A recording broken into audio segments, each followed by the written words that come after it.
자, 오늘 에스더 4장 1절부터 17절 4장입니다. 에스더 4장인데요. 4장 이 말씀을 통해서 죽으면 죽으리이다. 우리가 잘 아는 말씀이죠.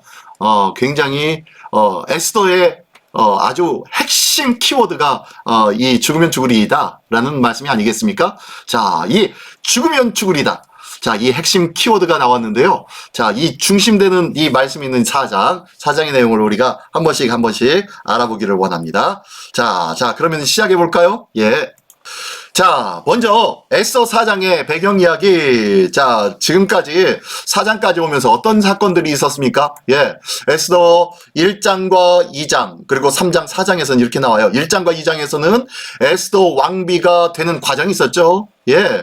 와스디 왕비가 폐위가 되어지는 1장. 그리고 2장에서는 에스더가 왕비로 이제 추대되어지는 과정, 이 1장과 2장이 있었고요. 3장에는 어떤 일이 있었습니까? 예, 하만이라는 자가 등장했고, 모르드게라는 그 에스더의 사촌 오빠, 예, 나이 차이가 60에서 70 정도 났지만, 그럼에도 불구하고 아무튼 사촌 오빠, 이 모르드게의 갈등이 시작되어집니다. 이 갈등으로 말미암아 어떻게 되었습니까? 예, 유다민족 모르드게를 내가 죽이겠다라는 것뿐만 아니라 모르드게뿐만 아니라 그 민족, 유다민족까지 다 진멸하겠다라는 그러한 마음으로 가득하게 만들었던 장이 바로 이 3장이었죠.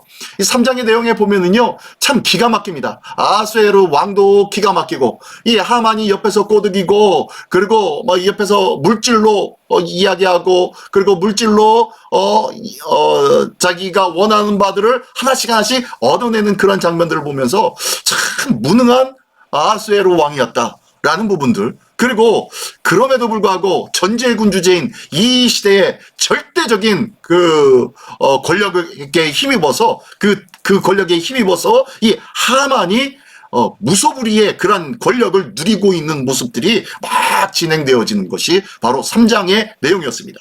자, 그러면 오늘 4장에서는 유다민족이 이렇게 진멸 계획에 놓이게 되었는데 이에 맞선 목숨을 건 결단이 오늘 본문에 나옵니다. 그래서 제목이 뭐예요? 죽으면 죽으리다. 예, 목숨을 걸고 뭔가 결단한 장면인데요. 자, 그 장면에 이르기 전까지의 모든 과정들이 우리가 한 번씩 되뇌어야 할 부분들입니다. 자, 그래서 오늘 그 4장에서 우리가 관심 있게 봐야 될 부분, 첫 번째, 한 사람으로 인해서 유다 민족이 진멸되어지는 일들이 있는데, 아니 세상에 한 사람 때문에 한 민족이 진멸되는 거예요.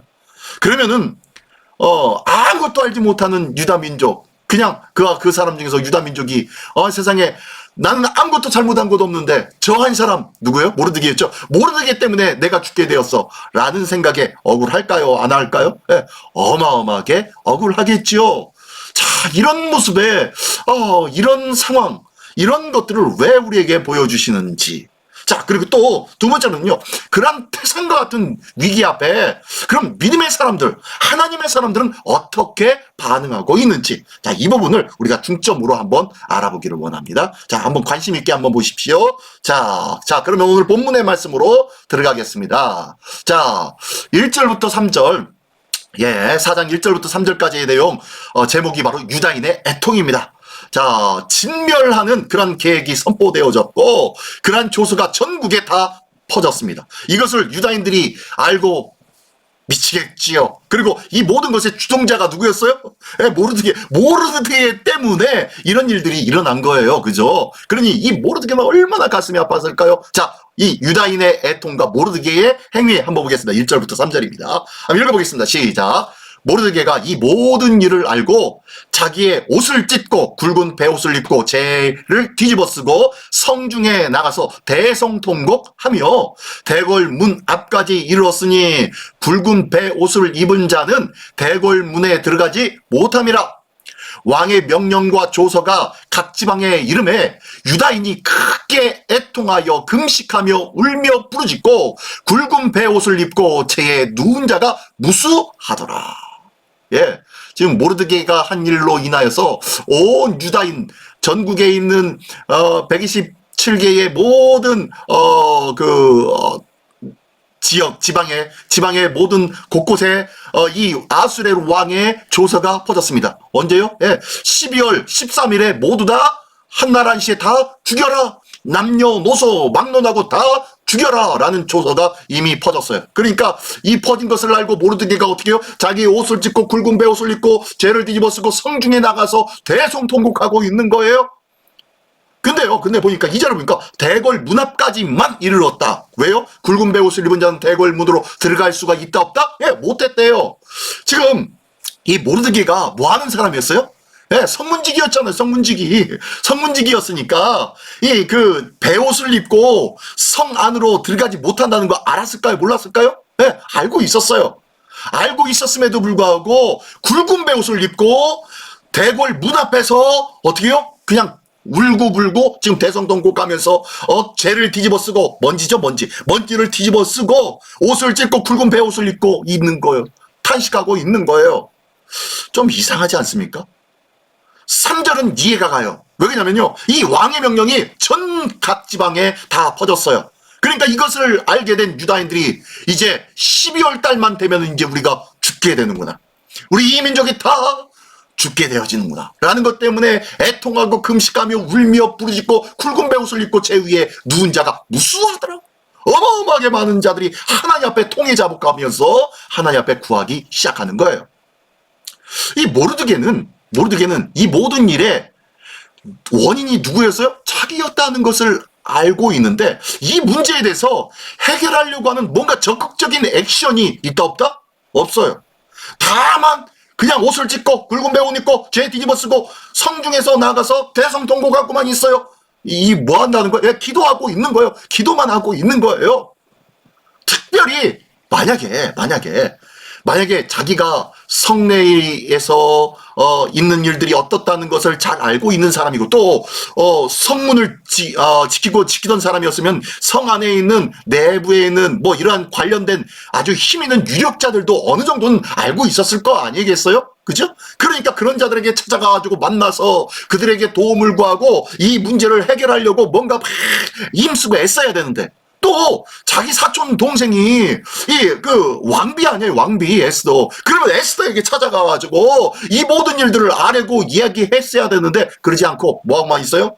대성통곡하고 울며 기도만 하고 있는 거예요. 이 이스라엘의 유대 백성들도 각 지방에서 같이 기도하고 있네요. 왜 그럴까요? 왜 이렇게 적극적인 액션을 취하지 않고 아주 소심하게 하나님 앞에 기도만 하고 있는 거예요? 왜 그럴까요? 정말로 제가 하는 행동이 맞는 행동일까요? 자, 신기하죠? 이 베옷을 입은 모르드게. 자, 일반적으로 궁궐에 들어가 에스더와 다른 유력자들과 함께 대안을 찾지 않고 오직 하나님께 무릎 꿇고 기도함에 문제 해결의 열쇠가 있음을 믿었던 자가 누구다? 모르드게였다는 거예요. 마지막 뒤에 있는 거, 사람을 찾아서 사람을 통하여서 문제 해결은 하나님께서 하실 거예요. 그러나 우리가 먼저 할 것은 사람을 찾는 것이 아니라 누굴 찾아야 된다는 거예요? 하나님을 찾는 거예요. 하나님을 먼저 찾는 거예요. 하나님을 먼저 찾을 때 하나님께서 사람을 찾으실 거고 하나님께서 찾으신 그 사람을 통하여 역사할 때에 그 사람을 하나님을 찾은 그 사람과 만나게 해주시든지 아니면 그 문제를 하나님의 은혜로 하나님의 역사로 인도하심으로 해결해 주시든지 하실 것 아니겠습니까? 근데요, 우리 많은 사람들은요, 이를 거꾸로 해요, 거꾸로. 하나님 앞에 기도하는 것은 자선책이에요. 그리고 내가 뭐 열심히 하고 난 다음에 하나님 앞에 기도해야지. 그래야 하나님도, 그래, 네가 열심히 했구나. 라고 이렇게 생각하시고, 그러면서 도와주시지, 것 아니겠어? 제가 가끔 얘기하는 그 한자 성어 있죠? 진인사 대천명이라는 거예요. 사람이 해야 할 일들을 열심으로 다 한다면 진인사, 사람이 끝까지 다 한다면은 대천명, 이 모든 일에 대하여서 하나님께서 하늘이 어떻게 해요? 새롭게 명하고 새로운 일들을 행하실 것이다 라고 하는 거지. 진인사 대천명 아니에요. 그래서 사람이 열심으로 뭔가를 해놓으면은 나머지는 하늘이 다 도와줄 거다라는 말이 진인사 대천명. 이게 바로 인본주의적인 생각이 깃들어 있는 잘못된 신앙이라는 거예요. 어떤 문제가 있으면 이 문제를 가지고 가장 먼저 찾아야 될 것이 이 문제 해결해 줄 사람을 찾는 것이 아니라 먼저 누굴 찾아요? 하나님부터 찾아야 되죠. 하나님 앞에 찾아서 하나님 앞에 내어놓고 난 다음에 하나님께서 만나게 해주시는 자를 만났을 때 그를 통하여 하나님이 역사하시고 그를 통하여 이 문제를 해결해 나가신 그 모습을 우리가 경험하면서 이 모든 문제는 저 사람이 한 것이 아니라 내가 먼저 기도하고 간구했더니 하나님이 저 사람을 통하여서 일을 행하시고 지키시고 인도하여 주셨다라고 고백할 수 있을 거 아니겠습니까? 만약에 내가 열심히 가지고 문제 해결할 수 있는 사람을 찾는다면요, 하나님이 도와주신 것이 아니라 저 사람이 도와준 거 아니에요. 내가 열심히 뭔가를 해서 도움을 얻어 일을 행한 것 아니겠습니까? 결국엔 하나님의 영광이 아니라 나나 사람에게 영광을 돌리는 일을 하게 되다는 거예요. 그러므로 모든 문제의 처음 시작을 하나님을 찾는 일부터 시작하자는 거예요. 하나님을 찾는 일부터 시작할 때에 그때야 비로소 하나님은 일하십니다. 하나님은 더 크고 놀라운 일들을 우리에게 반드시 보여주고 체험하게 주실 줄 믿습니다. 예. 자, 모르드게의 그 신앙의 모습이 모든 문제 해결의 열쇠는 누구에게 있다? 하나님에게 있다라는 것을 먼저 보여주고 있는 거예요. 자, 그런데 이것을 알지 못한 여자가 있었습니다. 누굴까요? 자, 한번 보겠습니다. 자, 에스더에게 도움을 요청하다 4절로 8절까지의 말씀인데요. 한번 읽어보겠습니다. 에스더의 시녀와 내시가 나와 전하니, 자, 뭘 전해요? 예, 지금 모르드게라는 사람이 성문 앞에서 그러고 있습니다. 그러니까 이제 이야기를 듣고 왕후가 에스더가 매우 근심하여 의복을 모르드게에 보내어 그 굵은 베옷을 벗기고자 하나 모르드게가 받지 아니하는지라. 자, 에스더는 이 상황을 몰랐어요. 그러니까 굵은 베옷을 입고 어떻게 성문 앞에서 저러고 있느냐. 궁궐 앞에서 저러고 있으면 어떻게 해요? 왕이 이것을 알면은 화가 날 거 아니에요. 어떻게 감히 왕 궁궐 앞에서 붉은 베옷을 입고 저주 어린 아니면은 부정타게 그런 모습으로 있는지 하면서 깜짝 놀라서 갈아입을 옷을 보낸 거예요. 그랬더니 이 모르드게가 어떻게 해요? 이 옷을 받지 않은 거예요. 5절. 에스더가 왕의 어명으로 자기에게 가까이 하는 내시 하닥을 불러, 자, 자기에게 붙어있는 내시가 하나 있는데 하닥이라는 내시입니다. 이 사람을 불러 명령하여 모르드게가 가서 이것을 무슨 일이며 무엇 때문인가 알아보라 라고 하면서 이 하닥이라는 내시를 보냅니다. 보냈더니 이 하닥이 알아봤겠죠? 자, 이제 6절에 하닥이 대궐문 앞 성중 광장에 있는 모르드게에게 이르니 7절, 모르드게가 자기가 당한 모든 일과 하만이 유다인을 멸하려고 왕의 금고에 바치기로 한 은혜의 정확한 액수를 하닥에게 말하고, 자기가 당한 일이 뭐죠? 예, 자기가 하나님만 경배해야 할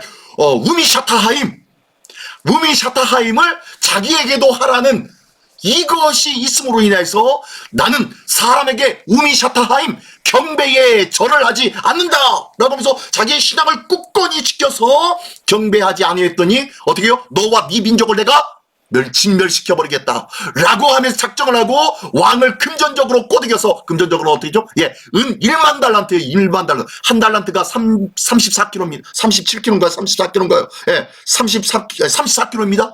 한 달란트가 한 달란트가 아니라 은입니다. 그런데요, 은 한 달란트가 34kg. 근데 1만 달란트를 나라에다가 바친다는 거예요.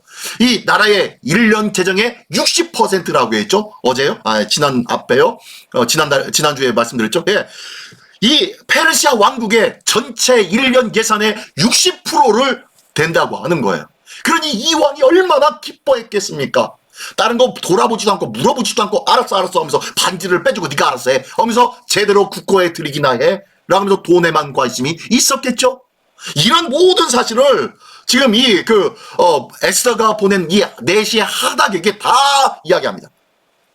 그랬더니 8절, 또 그것과 더불어 또 유다인을 진멸하라고 수산궁에서 내린 조서 초본을 하닥에게 주어, 자, 조서 초본이 있는데 그것을 하닥에게 건네줍니다. 누가 보라고? 에스더에게 보여주라고. 예, 에스더에게 보여 알게 하고 또 그에게 부탁하여 왕에게 나아가서 그 앞에서 자기 민족을 위하여 간절히 구하라 하니, 이제 여동생에게 이 모든 것을 다 설명해 주고요, 마지막에 한마디를 합니다. 이제 왕에게 가서 너의 민족을 구할 수 있도록 해봐라 라고 지금 이야기한 거예요.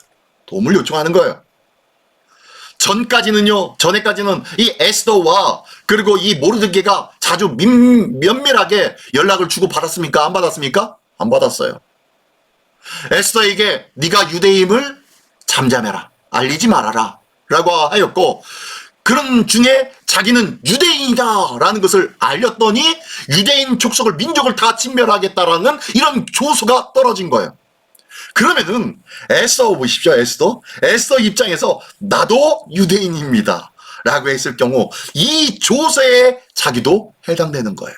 자, 계속 볼게요. 자, 이 민족을 간절히 구하라 라고 이야기합니다. 그랬더니 자, 에스더가 이제 이 모든 것들과 함께 더불어 같이 이야기를 하고 난 다음에 목숨을 건 결단을 하는데요. 우리가 잘 아는 죽으면 즉위이다, 이 결단을 합니다. 9절부터 10절 끝까지인데요.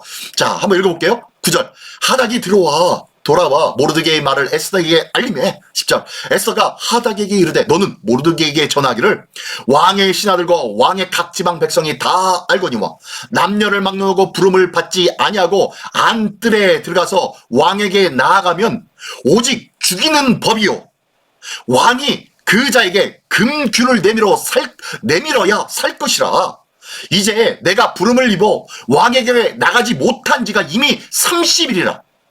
그렇게 하니라. 자, 뭔 소리예요? 아니, 세상에 무슨 소리요?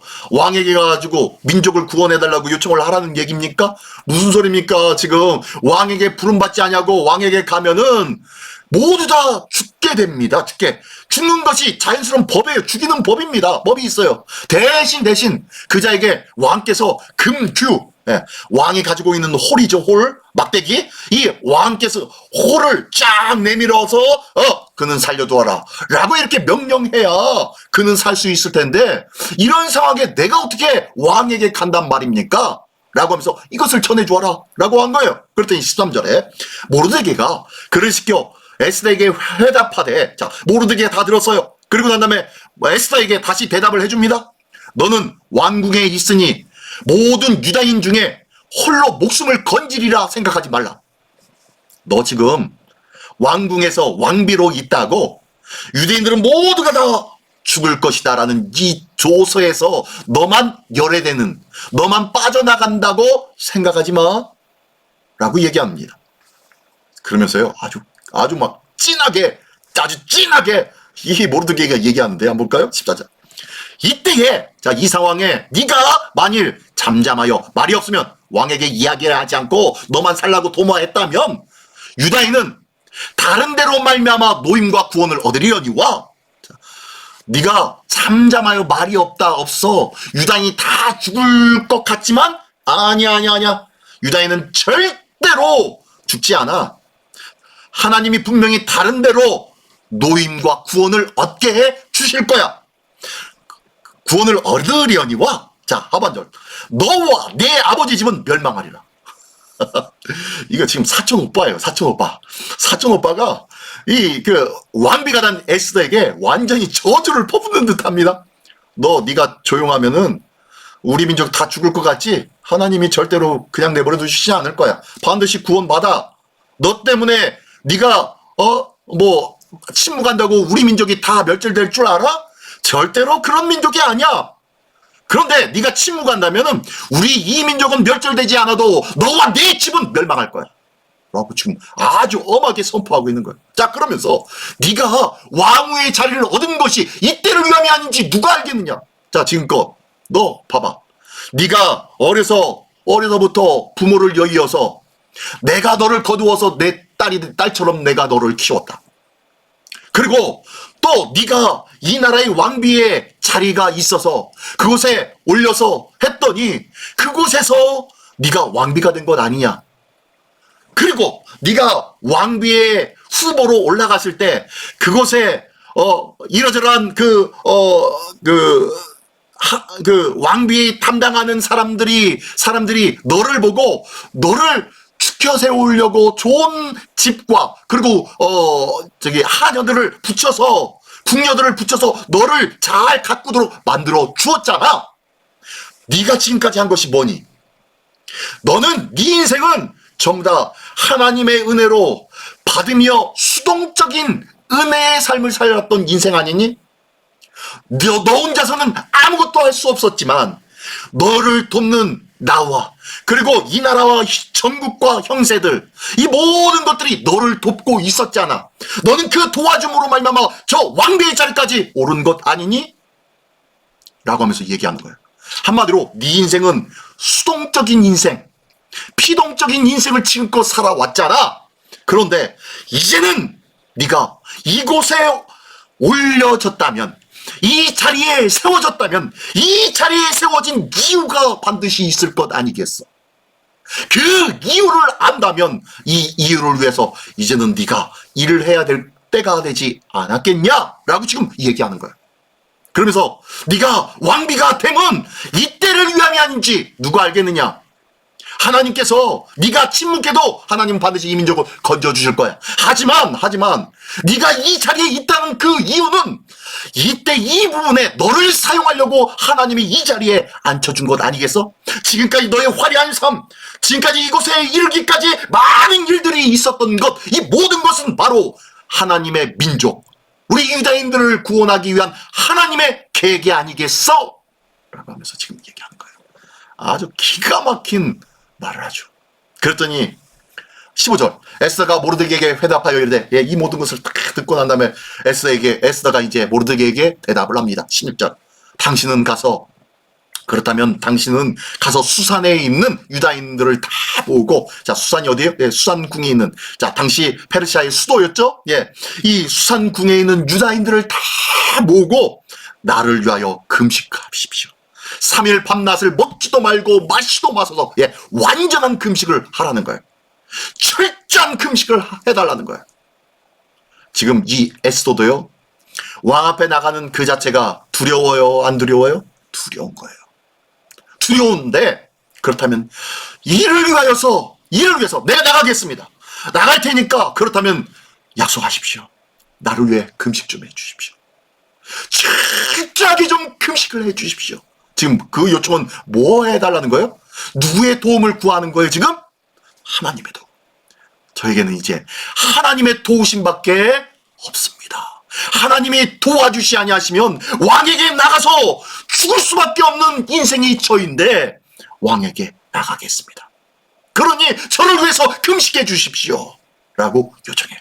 그러면서 하는 말이, 나도 나의 시녀들과 함께 더불어 이렇게 금식하겠습니다. 그리고 이렇게 금식하여 잘 철저하게 준비한 후에 규례를 어기고 왕에게 나아가리니. 뭐예요? 규례를 어기고 왕에게 나간다는 건 뭐예요? 세상의 방법으로는 세상이 정한 율법을 내가 깨트려 버리겠다는 거예요. 무시해 버리겠다는 거예요. 세상이 정한 것들을 무시하고 왕에게 나아가리니 뭐 하겠다는 거예요? 내가 죽으러 가겠습니다. 그렇다면 내가 죽지요 가겠습니다 라고 얘기하면서 죽으면 죽으리이다 하니라, 이 말이에요. 죽으면 죽으리이다 라고 했는데요, 이 죽으면 죽으리이다 라는 뜻이 뭐예요? 이렇게 해서 가면은 하나님께서 혹 살려주시면 감사하고 뭐 안 되면 어쩔 수 없겠지요 라는 그런 의미일까요? 아니에요. 그게 아니라 이 죽으면 죽으리이다 라는 의미는요, 이제 내가 죽임 당하겠습니다. 죽겠습니다. 내가 죽더라도 그렇게 하겠습니다 라는 거예요. 내가 죽더라도 왕에게 이 모든 상황을 알리겠습니다 라고 얘기하는 거예요. 다시 한번 얘기하면 죽으면 죽으리다 라는 것은 내 다짐과 각오와 아짜 한번 해보자 라는 내용이 아니에요. 한번 해보자가 아니라 알겠습니다. 나 죽을게요. 죽으러 가죠. 내가 죽을지라도 가서 이 상황과 이 형편의 일들, 그리고 저 하만의 계책을 반드시 왕에게 전하겠습니다. 이렇게 전하고 죽더라도 내가 갈 겁니다 라는 거예요. 그러니 이 죽으면 죽으리다라는 것은요, 이미 이 에스더가 죽을지 모르겠다 이것이 아니에요. 죽으러 갈게요. 알겠습니다. 네, 알겠습니다. 지금까지 내가 이렇게 많은 사랑을 받아서 이곳까지 오르게 되었는데, 왕비의 자리까지 되었는데, 이것이 바로 하나님의 은혜인 줄 내가 알고 믿겠습니다. 그리고 이때를 위하여 내가 세운 줄 알고 여기까지. 나의 할 몫은 여기까지구나 라는 것으로 알겠습니다. 라고 지금 대답하는 거예요. 죽음으로 내 인생은 이제 여기까지만 하겠습니다 라고 마침표를 찍는 대답이 이 죽으면 죽으리다예요. 그러니까 그냥 죽으면 죽으면 죽게 되면 뭐 어쩔 수 없지 뭐 죽게 되죠. 이것이 절대로 아니라는 거예요. 이 에스더의 고백은 이제부터는 나의 인생은 여기까지였습니다 라고 알리는 선포였어요. 17절 마지막에 모르드게가 가서 에스더가 명령한 대로 다 행하니라. 그러니까 어떻게 해요? 모르드게는 어떻게 합니까?